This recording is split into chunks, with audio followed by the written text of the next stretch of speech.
Hey everyone, how you doing?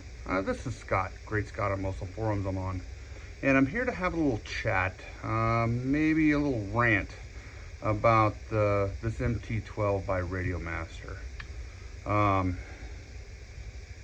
to HTX. Yes, welcome indeed.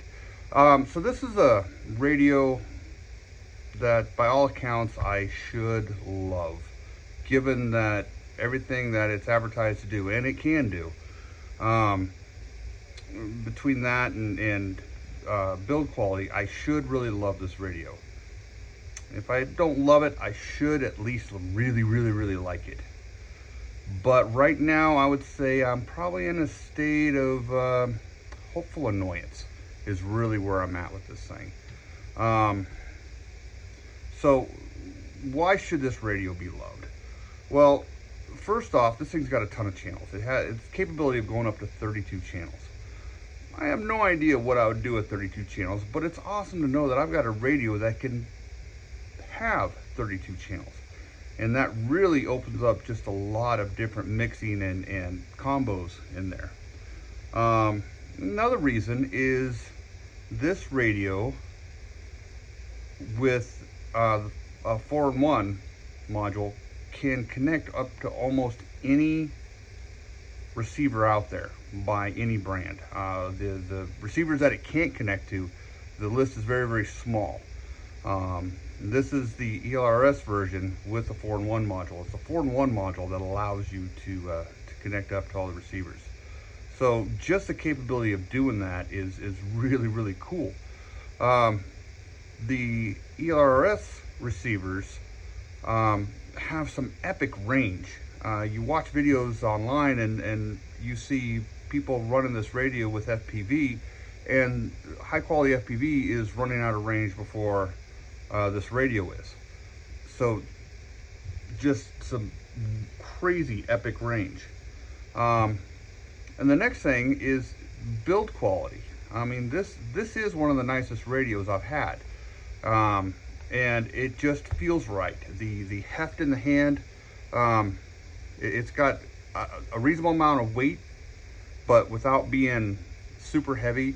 When you're running an RC, you kind of forget that your radio is there, which is very good. The buttons are laid out nicely. It's just a very comfortable radio, and it's a very sturdy radio. Unlike some that you're kind of afraid to squeeze it because it'll just crack in your hand. This thing has a nice sturdy feel, and there's all kinds of videos going over the components of this thing, between the trigger and the wheel, and just not going to bore you with it. Also, this radio is very configurable. Down here is a slot module where you can have a 4-way like this. You've got one that's got 2 switches, two positions, 2 3 positions. I think they have one that's a 2 position and 3 position. Now, this isn't a perfect arrangement. I like it. I think it's hardware driven that this can only have 2 functions, but if they could like have 2 3 position switches plus the 4-way, that'd be awesome. But I don't think the hardware would support that. But you know what? Every radio has its limitations. Now, fit and finish isn't perfect. It's very good, but it isn't perfect, and I'll get into one of the things that I think Radiomaster needs to take issue with. One of the things that you can do is get their battery, and this radio has an onboard charger, which is awesome. Takes a couple hours to charge, but you just leave it on there overnight. And the radio has a XT30 on it, but you don't need it. It plugs into the bind slot, and you really never have to see the battery again. And then one of the last things that is lovable about this radio is the cost. This radio costs $140 for a computerized, extremely programmable, well-built radio. And that's really hard to beat. And then the receivers for an 8-channel receiver is like $25 for the ELRS. That you can't beat that. My favorite brand of radio, which I won't mention, a 6-channel receiver is 80 bucks. And I think I think those are kind of like printer ink, where they give you an inexpensive radio and they charge you a whole lot for the receiver. So you just can't beat that. So with all that, like I said, I should love it. I should at least like it. However, this radio has a huge, giant flaw in it. Okay, so first, fit and finish. What's wrong? The return button. It sticks. And none of the other buttons have this problem, but this guy sticks. So let's say you're deep into, I don't know, let's go to model and let's go down here to, outputs. So you're in an output and you're down here, you're changing the direction and you hit return, it'll stick, and then before you know it, boom, you're all the way out to the main screen. You have to go through and do it again. That's an annoyance. I'm pretty sure they know about it, and hopefully they're fixing it. It might be just a fit and finish thing for how this button's seated in here. But if that were the only problem with this radio, I would say, okay, you know what? Cool. Don't love it as much, but still love it, and just deal with that as an issue. Also, I haven't experienced this, but I've also heard of some MT12 users having a problem with throttle runaway. That is very disturbing because radio loses communication and then your RC takes off. Generally for electric, we don't have fail safes. So that's kind of an annoying thing. But the core problem of this radio is what makes it so flexible. Edge TX is an incredibly flexible, powerful system. And I believe who Radiomaster made this for, because Edge TX and Open TX were made for flight radios.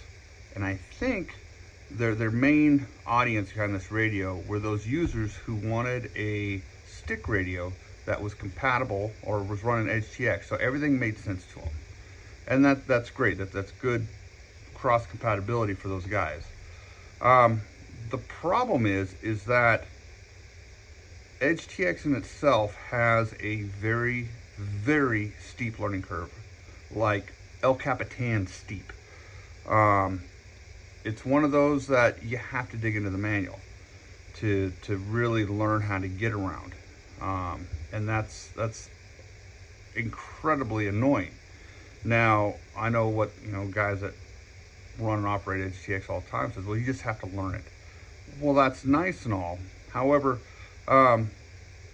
so I started using this radio, about 6-8 months ago, and programmed stuff with it, learned my way through the menus, and then, of course, work, life, school happened, and I only ran my RCs. I really didn't get into the radio. And then, about 2-3 months ago, I completed a build for a Tomita Globeliner, Globetrotter, I think it was. And I had to relearn the radio. And the programming wasn't that terrible, but I had to relearn it. The next one that I did was this TRX4 chassis Tonka tow truck. And again, I had to get in and I had to relearn the radio. Now, with other brands of radio I've used, relearning how to get in and actually manipulate and assign channels and do all that is about a 30-second to a minute process. This one takes hours, and you're always fumbling through until you're like, okay, yeah, that's where it was. And that's just from a lot of people that I've seen videos on. That's the main problem with this thing, is that it's so complex. There's no easy mode to this radio. And I am running the latest firmware, and they have done some upgrades. For instance, for the trim buttons, you can actually go in and change the trim buttons. Oh, shoot, where is that? Okay, right here. So for the first drive mode, you can actually change the trim buttons, because here it's trim 3, 4, and 5. I have the 3 position switches, and that way it doesn't Trim center. give you that, and that's great and all. However, there's if you don't know that, there's no way to know that other than doing a lot of research. And that's the setup for this thing. I've got a cookbook going for different setups for like rear steer that allows you to switch between modes, between crab and between military and independent control of the two, or skid steer, which is on the radio. And for the advanced setups like that, I wholeheartedly agree that, you know what, they're more complex. You got to dig into the radio a little bit. But for the simple stuff, for instance, if you're just running, let's say this 2-position switch, and all you're using it for is lights, just on off. Well, you got to go in and set up a sticky. And unlike another radio that it's pretty easy to design, I've got that in my cookbook, and I have to refer to that if I haven't touched this radio in a while.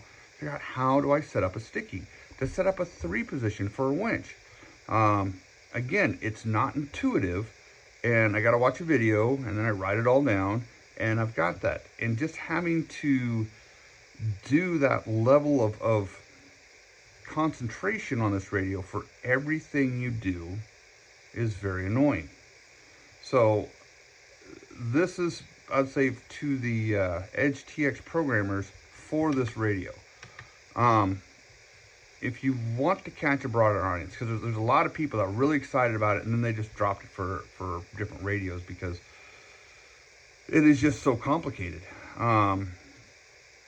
If you really want to get the broader ground pounder market, and I understand if this is just, you're just intending this for your flyer Edge TX users, and you really don't care about the rest of the market, okay, then it's the right radio. But if you really want to catch the rest of the ground pounders with this, you need an easy mode. You need, where you go to model, and you select the model, and you go page, probably page 2 should be an easy page, so that you can go in, you select the channel, then you bring up a menu, and you can select how that switch is going to behave. So I want channel 3. I go down. Let's say channel 3 I'm going to assign to T4. T4 is a 3-position switch. And okay, so it's going to give me options based on that switch. In other words, it's going to either be a momentary 3-position, momentary 2-position, or a linear, and it's going to act like a slider. Same thing with the SA switch. Of course, your sliders here, well, that's another little bit of annoyance. This is P1, P2, but in the radio, this is S1, S2, because they're sliders, but they say P1, P2. They should say S1, S2, based on the programming. But there should be an easy page in here that allows you to set up just the basic functions in that regard.